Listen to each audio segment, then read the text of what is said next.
భారత ఫుట్బాల్ను కొత్త శిఖరాలకు తీసుకెళ్లి దేశానికి పతకాలు తెచ్చిన ఘనత రహీందే. అలాంటి రహీం జీవిత కథ ఆధారంగా రూపొందించిన మైదాన్ సినిమా బాక్సాఫీస్ వద్ద పాజిటివ్ టాక్తో దూసుకెళ్తుంది. సరైన సౌకర్యాలు లేని కాలంలోనే 3 సార్లు ఫుట్బాల్ను ఒలింపిక్స్కు తీసుకెళ్లిన ఘనత రహీందే అంటున్న హైదరాబాద్ ఫుట్బాల్ అసోసియేషన్ కార్యదర్శి పాల్గొనతో మా ప్రతినిధి గణేష్ ఫేస్ టు ఫేస్. ప్రపంచ ఫుట్బాల్ చరిత్రలో భారతదేశాంది ఒక సువర్ణ అధ్యాయం. ఇలాంటి ఫుట్బాల్ చరిత్రని మైదాన్ సినిమా అత్యంత అద్భుతంగా చూపించింది. అజయ్ దేవగన్ హీరోగా విడుదలైన ఈ సినిమా ఒక ప్రభంజనం సృష్టిస్తోంది.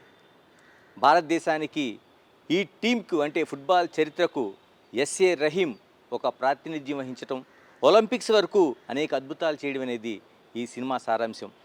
మరి ఫుట్బాల్ చరిత్రలో ఇలాంటి అద్భుతాలు సృష్టించిన ఎస్ఏ రహీం ఒక్కసారి ఎవరు అని గుర్తు చేసుకుంటే ఈ హైదరాబాద్ వాసి, ఈ తెలంగాణ వాసి.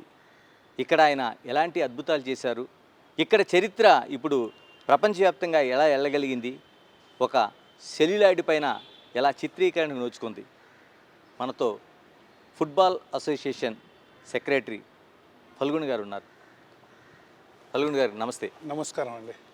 ఇలా ఇప్పుడు మైదాన్ సినిమా అనేది ఒక ప్రభంజనం సృష్టిస్తుంది.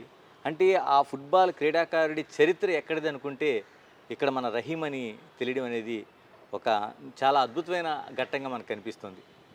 ఎలా మీ అందరికీ ఎటువంటి స్ఫూర్తినిచ్చింది ఆ రహీం గారి చరిత్ర? ఎస్ఏ రహీం గారు అంటే యాక్చువల్గా ఫుట్బాల్ ఫెటర్నిటీలో ఆయన పేరు మారుమోగింది.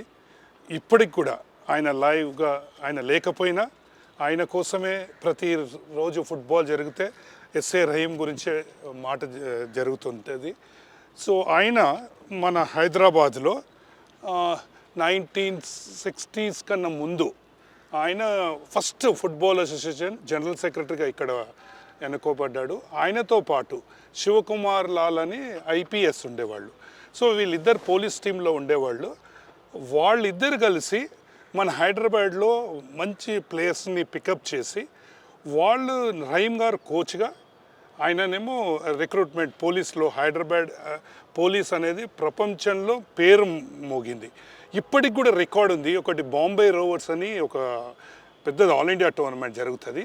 అది 5 సంవత్సరాలు కంటిన్యూగా గెలిచిన టీం ఇంతవరకు లేదు. హైదరాబాద్ పోలీస్ టీమే ఉంది. సో అట్లానే రహీం గారు ఆయన యాజ్ అ కోచ్గా ఆయన హార్డ్ వర్క్, అందులో మన హైదరాబాద్కు చెందిన 14 మంది, సో 2 ఒలింపిక్స్కి వెళ్ళింది. యాక్చువల్గా ఫస్ట్ కూడా 1951లో కూడా వెళ్ళింది. ఆ రోజులలో డబ్బు లేక మనకు ఫుట్బాల్ షూస్ లేవని చెప్పి ఒలింపిక్ వెళ్ళిన తర్వాత అక్కడ ఫ్లైట్ దిగినాక సో ఆ కంట్రీలో వాళ్ళని మన ఇండియా టీంని ఆడనీయకపోతే అక్కడి నుంచి రిటర్న్ వచ్చింది. సో అలాంటి రోజులు ఉండేది అప్పుడు.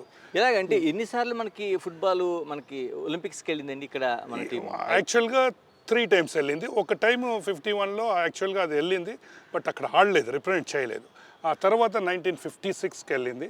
అప్పుడు మనం 3rd place వచ్చినాం అక్కడ.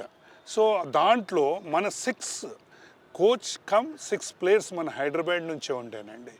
సో ఆడేది 11 మంది. సో యాక్చువల్గా ఆ రోజులో 16 టీం పోయింది. అందులో నుంచి మన హైదరాబాద్కి సంబంధించిన ప్లేయర్సే 6 11లో ఆడారు. సో హైదరాబాద్ది ఆ చరిత్ర, ఫుట్బాల్ చరిత్ర ఉండేది. ఇప్పుడు కూడా మన దగ్గర హైదరాబాద్, ఆయన చనిపోయి ఎన్ని సంవత్సరాలు, మా దగ్గర టాప్ టోర్నమెంట్ ఏదైతే జరుగుతుందో హైదరాబాద్లో అది ఎస్ఏ రహీం లీగ్ అని చేస్తాము. సో దానికి ఒక 14 టీములు హైదరాబాద్లో బెస్ట్ టీమ్స్, దాని లీగ్ జరుగుతుంది. ఎవ్రీ ఇయర్ జరుగుతుంది. 3 months ఆయన పేరు మీద మేము టోర్నమెంట్ చేస్తాం.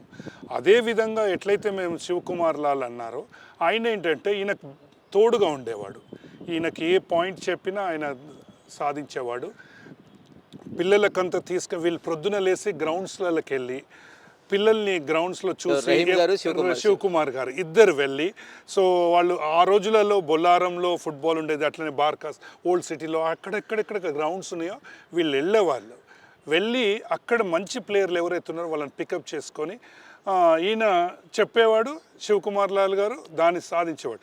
ఏంటంటే ప్లేయర్స్ని పోలీస్లో ఆయన చెప్పాడంటే ఇంకా తిరుగులేదు. ఐపీఎస్ ఆ రోజులలో ఆయన చెప్పితే రిక్రూట్మెంట్ అయిపోయింది.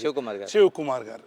సో అట్లా మన హైదరాబాద్ సిటీ పోలీస్ అనేది చాలా పేరుగాంచింది. ఆ రోజులలో మన హైదరాబాద్ టీం అనేది మన ఇండియాలో బెస్ట్ టీం ఉండేది. ఆ తర్వాత ఈస్ట్ బెంగాల్ మొహమ్మడన్ స్పోర్టింగ్ ఎట్లయితే పేర్లు ఉన్నాయో అట్లా మన హైదరాబాద్ సిటీ పోలీస్ పేరు ఉండేది. సో 1951లో ఏషియన్ గేమ్స్ కూడా ఆయన చేసిన చరిత్రనే ఇంతవరకు ఎవరు తోడుపలేకపోయారు. అంటే ఎందుకు నేనంటుంది ఫుట్బాల్ చరిత్రలోన అనేక మంది కోచ్లు వచ్చి ఉంటారు, వెళ్ళుంటారు. రహీం గారి చరిత్ర ఎందుకు అంత నిక్షిప్తంగా ఆయన నేను ఒక ప్లేయర్గా నేను చెప్పదలుచుకున్నది ఏంటంటే డెడికేషన్ ఆయన చాలా బాగుండే అండి.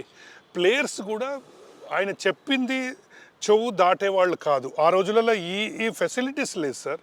లేకపోయినా వాళ్ళు ఒక సైకిళ్ళ మీద వచ్చేవాళ్ళట. మేము యాజ్ అ ప్లేయర్గా అయినప్పుడు మాకు వాళ్ళ ఇదే ఒలింపిక్స్ ఆడిన వాళ్ళు ఎవరైతే ఉన్నారో నేను స్టేట్ టీమ్కు నేను వెళ్ళినప్పుడు నాకు మేనేజర్స్కి వచ్చేవాళ్ళు. ఓకే.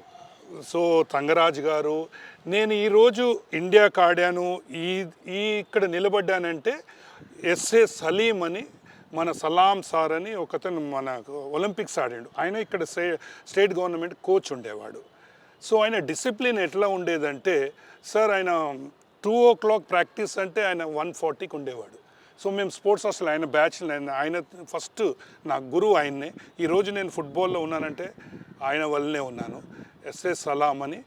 సో ఆయన ఒలింపియన్. సో అట్లా మన దగ్గర నుంచి డబుల్ ఒలింపియన్స్ ఉన్నారు సార్, బలరామ్ అని. వాళ్ళు ఏంటంటే సైకిళ్ళ మీద వచ్చేవాళ్ళు అండి. అంటే వీళ్ళందరికీ కోచ్ రహీం గారే, టోటల్ రహీం గారే. సో వాళ్ళు ఏంటంటే ఆ రోజులలో ఈవెన్ వాళ్ళకి ఏం ఫెసిలిటీస్ ఉండేది కాదంటండి.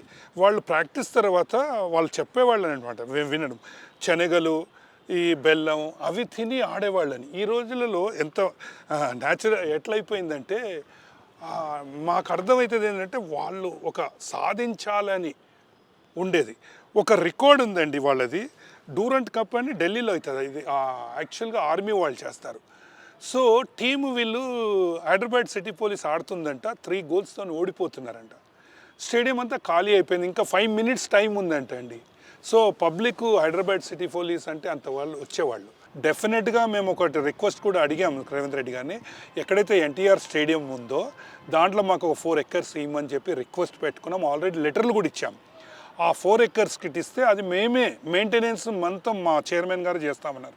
మా ఫెడరేషన్ నుంచి ఫండ్ తెచ్చి మేమే అది స్టేడియం చేసి అట్లా గిట్ట అయితే అది ఆ స్టేడియం పేరు డెఫినెట్గా ఆయన పేరే పెడతామని నేను మీ టీవీ ముఖంగా నేను చెప్తున్నాను. డెఫినెట్గా వాళ్ళ ల్యాండ్ మాకు లీజ్కి ఇవ్వమని చెప్పాము. సో వాళ్ళు ఓఎస్డీలు ఉన్నారు సీఎం గారి దగ్గర. ఆల్రెడీ మేము ఆ రిప్రజెంటేషన్ పెట్టామండి. అది గిట్ ఇస్తే ఆ 4 acres ఇస్తే డెఫినెట్గా అక్కడ గ్రౌండ్ మేమే కడతామని చెప్పాం. ఫెడరేషన్ డబ్బులతోనే మేమే అన్ని కన్స్ట్రక్షన్ చేస్తాం. అక్కడ సెంటర్ ఆఫ్ సిటీ ఇది జస్ట్ ట్యాంక్ బండ్ పక్కన ఉందండి ఎన్టీఆర్ స్టేడియం అని. అందులో ఒక 4 acres ఇవ్వమని రిక్వెస్ట్ పెట్టుకున్నాం. సో వాళ్ళు కూడా పాజిటివ్గా ఉన్నారు. అట్లాగే ఇస్తే మేమే మా చైర్మన్ గారు మేమే కన్స్ట్రక్షన్ చేస్తాం, దాని పేరే రహీం గారు స్టేడియం అని పెడతామని అది మేము డెఫినెట్గా నేను సీఎం గారిని రిక్వెస్ట్ చేస్తానండి. థ్యాంక్ యూ పాల్గొన్ గారు. థ్యాంక్ యూ వెరీ మచ్ అండి. Thank you. ఇది మనకి ఒక అంతర్జాతీయ స్థాయిలో ఒక ఫుట్బాల్ని ఒక వెలిగించిన క్రీడా కోచ్ రహీం. ఆయన పేరుతో వస్తున్న ఇప్పుడు సినిమా ఒక ప్రపంచం సృష్టిస్తుంటే అటువంటి సినిమాను ప్రతి ఒక్కళ్ళు చూసి మరోవైపు ఏదైతే హైదరాబాద్ దగ్గర దేశవ్యాప్తంగా ఉన్న క్రీడాకారులు ఒక స్ఫూర్తి పొందుతున్నారు. అలాంటి హైదరాబాద్లో ఆయన పేరుతో ఒక స్టేడియం ఉండాల్సిన అవసరం ఉంది, ఆయన స్మరించుకునేలా ఒక జ్ఞాపిక ఉండాల్సిన అవసరం ఉందనేది హైదరాబాద్ ఫుట్బాల్ అసోసియేషన్ అభిప్రాయపడుతుంది. ఆ కోరిక ఖచ్చితంగా ఈ కొత్త ప్రభుత్వంలో తీరుతుందని ఆశిస్తున్నారు. మరోవైపు సీఎం రేవంత్ రెడ్డి కూడా ఒక ఫుట్బాల్ ప్లేయర్గా, ఒక క్రీడాకారుడిగా స్ఫూర్తినిచ్చే వ్యక్తి కాబట్టి ఆ ఆశ నెరవేరుతుందని ఆశిస్తున్నారు. Signing off, this is Ganesh.